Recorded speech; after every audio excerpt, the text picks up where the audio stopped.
నమస్తే, welcome to KTV Telugu. నేను కుమార్ తామిర. కాంగ్రెస్ పాలనలో కంటే బీజేపీ పాలన దారుణంగా ఉందా? నిరర్ధక ఆస్తుల పేరుతో దేశంలో అతిపెద్ద స్కామ్ జరిగిందా? అవుననే సమాధానం వస్తుంది. యూపీఏ పాలనలో 2 లక్షల కోట్లుంటే ఎన్డీఏ 8 ఏళ్ల పాలనలో 20 లక్షల కోట్లకు పెరిగింది.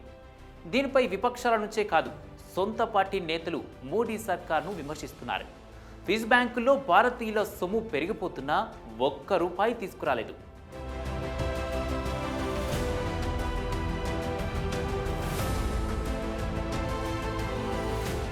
ఎన్డీఏ పాలనలో 10 రెట్లు పెరిగిన ఎన్పీఏలు, యూపీఏ పాలనలో 2 లక్షల కోట్లు, లక్షల కోట్లు ఎగ్గొట్టి విదేశాలకు పారిపోతున్న వ్యాపారవేత్తలు.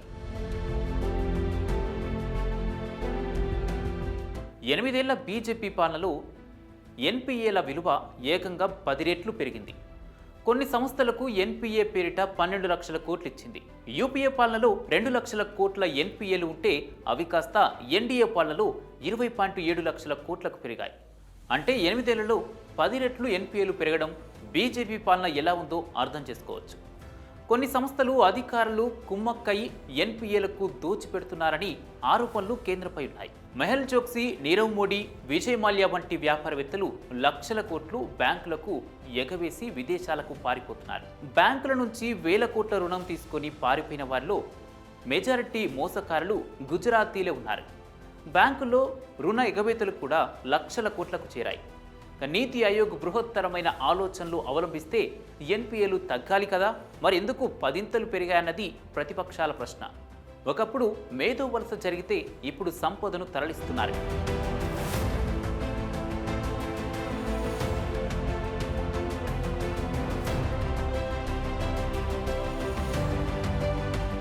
రెండు 2014 నాటికి 2.63 లక్షల కోట్లు ఎన్పీఏలు, 8 ఏళ్లలో 20 లక్షల కోట్లకు చేరిన నిరర్ధక ఆస్తులు.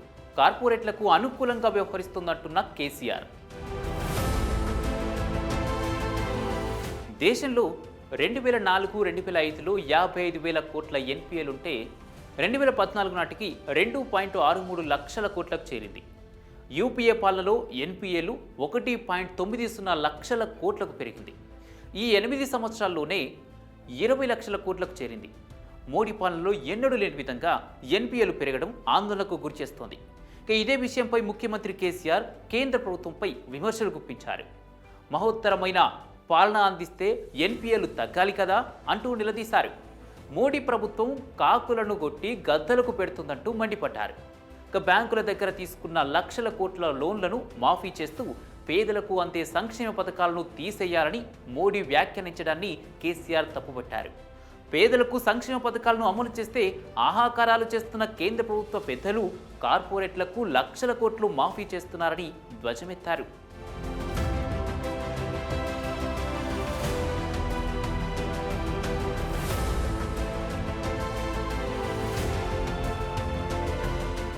ఐదేళ్లలో 10 లక్షల కోట్ల మొండి బకాయిలు మాఫీ.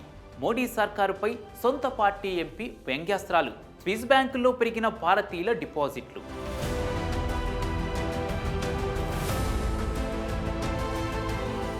ఎనభై కోట్ల మంది ప్రజలకు ఉచిత రేషన్ అందించడాన్ని గొప్పగా చెప్పుకుంటున్న కేంద్రం గత 5 ఏళ్లలో 10 లక్షల కోట్లు మొండి బకాయిలు మాఫీ చేయడంపై విమర్శలు గుప్పించారు. ఈ ఉచితాల జాబితాలో మెహుల్ చోక్సీ, రిషి అగర్వాల్ పేర్లు ముందు వరుసలో ఉన్నాయంటూ కౌంటర్ ఇచ్చారు. ప్రభుత్వ నిధుల్లో మొదటి హక్కు ఎవరికుందో దీన్ని బట్టి తెలుసుకోవచ్చంటూ వ్యంగ్యాస్త్రాలు సంధించారు. వేల కోట్ల దేశ సంపద విదేశాలకు తరలిపోతుంది. రాజకీయ నేతలు, వ్యాపారవేత్తలు, సినిమా స్టార్లు ఇక్కడ సంపాదించుకొని స్విస్ బ్యాంకుల్లో దాచుకుంటున్నారు. డొల్లా కంపెనీల పేరుతో డబ్బును విదేశాల్లో దాచేస్తున్నారు. స్విస్ బ్యాంకుల్లో దాచిన నల్లధనాన్ని తెస్తామంటూ బీరాలు పలికిన మోడీ ఒక్క పైసా తీసుకురాలేదు. దీనికి తోడు ప్రధాని మోడీ హయాంలోనే ఎక్కువ వ్యాపారవేత్తలు బ్యాంకులను మోసం చేసి విదేశాలకు పారిపోయారు.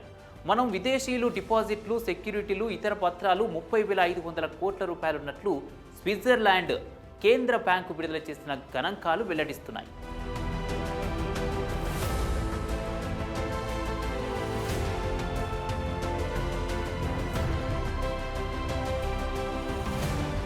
స్విస్ బ్యాంకుల్లో 10,000 కోట్లు పెరిగిన భారతీయుల సంపద. 14 సంవత్సరాల్లో ఇది గరిష్టం. మొండి బకాయిలు వసూలు చేయడంలో కేంద్రం విఫలం.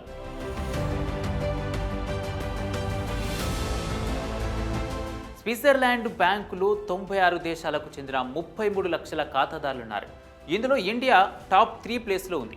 3.83 బిలియన్ స్విస్ ఫ్రాంకులు భారతీయుల సంపద ఉన్నట్లు స్విస్ బ్యాంక్ ప్రకటించింది.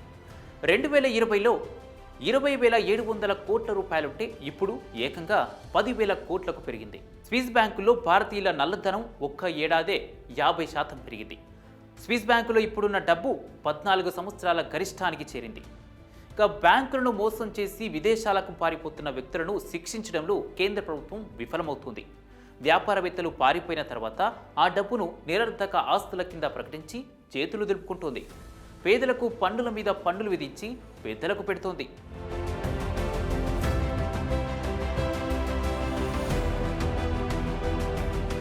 చూశారు కదా వ్యూవర్స్, ఈ వీడియో మీకు నచ్చినట్లయితే లైక్ చేయండి, కామెంట్ చేయండి, షేర్ చేయండి. సబ్స్క్రైబ్ చేయడం మాత్రం మర్చిపోద్దు.